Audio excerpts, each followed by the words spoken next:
Hi friends, welcome to second source. நாம் இன்னைக்கு இந்த வீடியோவில் மியூச்சுவல் ஃபண்ட்னா என்ன, அது யார் யார் இன்வெஸ்ட் பண்ணலாம், அதை பற்றி பார்க்கலாம். மியூச்சுவல் ஃபண்டுனா என்னென்னா, ஒரு அசெட் மேனேஜ்மெண்ட் கம்பெனி இருப்பாங்க, அதில் ஒரு ஃபண்ட் மேனேஜர் இருப்பாங்க. அவங்க நம்மளை மாதிரி மக்கள் இன்வெஸ்டர்ஸ்கிட்ட அமௌண்ட் எல்லாம் கலெக்ட் பண்ணி அவங்க ஸ்டாக்ஸ்லேயோ இல்லை கடன் பத்திரங்கள் பாண்ட்ஸ்லேயோ முதலீடு செய்வாங்க. இதுதான் மியூச்சுவல் ஃபண்ட்ஸ். இதில் நம்ம இன்வெஸ்ட் பண்ணுறது நம்ம ஒரு யூனிட்னு சொல்லுவாங்க. அதோட வேல்யூ என்ஏவின்னு சொல்லுவாங்க, நெட் அசெட் வேல்யூ. ஒவ்வொரு நாளும் மார்க்கெட் ரேட்டுக்கு தகுந்தாப்புல அதோட ப்ரைஸ் ஈவினிங் அப்டேட் பண்ணுவாங்க. இதில் யார் யார் இன்வெஸ்ட் பண்ணலான்னா, 18 இயர்ஸ் கம்ப்ளீட் ஆனவங்க யாருனாலும், ஆண்கள்னாலும் சரி பெண்கள்னாலும் சரி யாருனாலும் இன்வெஸ்ட் பண்ணலாம். 18 இயர்ஸ்க்கு கம்மியாக உள்ள உங்களுக்கு குழந்தைகளுக்கு மைனர்னு சொல்லுவோம், அவங்களுக்கு பேரண்ட்ஸோ அவங்களோட கார்டியன்ஸோ இன்வெஸ்ட் பண்ணலாம். பேரண்ட்ஸோட கேஒய்சி பண்ணணும்.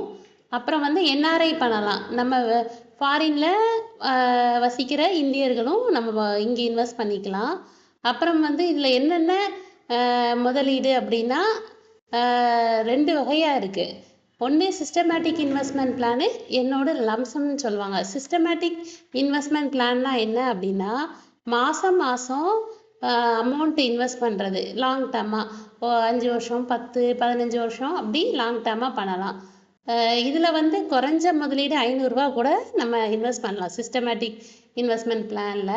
அதே மாதிரி டெய்லி இன்வெஸ்ட் பண்ணுற பிளானும் இருக்குது. டெய்லி இன்வெஸ்ட் பண்ணுற மாதிரி பண்ணலாம். இவ்வளோ தான் அப்படின்ட்டு இல்லை, எவ்வளோ கம்மியானாலும் பண்ணலாம். ஸோ சேமிப்பு ரொம்ப அவசியம். அதனால் எஸ்ஐபி கட்டாயம் பண்ணலாம். இது லம்சம்னா நமக்கு ஒரு அமௌண்ட் இருக்குன்னா ஒரு டைம் கூட நம்ம இன்வெஸ்ட் பண்ணிக்கலாம். அதுதான் இதில் 2 டைப். ஒன்று சிஸ்டமேட்டிக் இன்வெஸ்ட்மெண்ட் பிளானு, இன்னொன்று லம்சம். இதில் மியூச்சுவல் ஃபண்டில் முதலீடு செய்கிறதுக்கு என்ன ப்ரொசீஜர் அப்படின்னா, எல்லாருக்கும் ஒரு கேஒய்சி இருக்கணும். கேஒய்சி மெயினாக ஆதார் கார்டு பேன் கார்டு ரெண்டுமே லிங்காக இருக்கணும். கட்டாயம் பேங்க் அக்கௌண்ட் வேணும். இப்போ ஜிபே இருந்தால் கூட நம்ம இன்வெஸ்ட் பண்ணிக்கலாம். இது நேரடியாக இப்போ உங்களுக்கு மியூச்சுவல் ஃபண்ட் பற்றி ஐடியா தெரியுதுன்னா, ஒவ்வொரு அசெட் மேனேஜ்மெண்ட் கம்பெனியில் நீங்களே இன்வெஸ்ட் பண்ணிக்கலாம். இல்லை நிறைய ஆப்ஸ் இருக்குது, அது மூலமாக.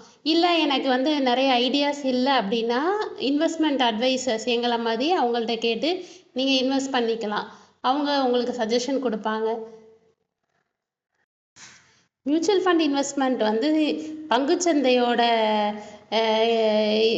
போக்கை பொறுத்து தான் இருக்கும். இதில் ரிஸ்க் இருக்குது. ஆனால் லாங் டேர்ம் இன்வெஸ்ட் பண்ணுறது தான் இதில் நமக்கு நல்ல ப்ராஃபிட்டை கொடுக்கும்.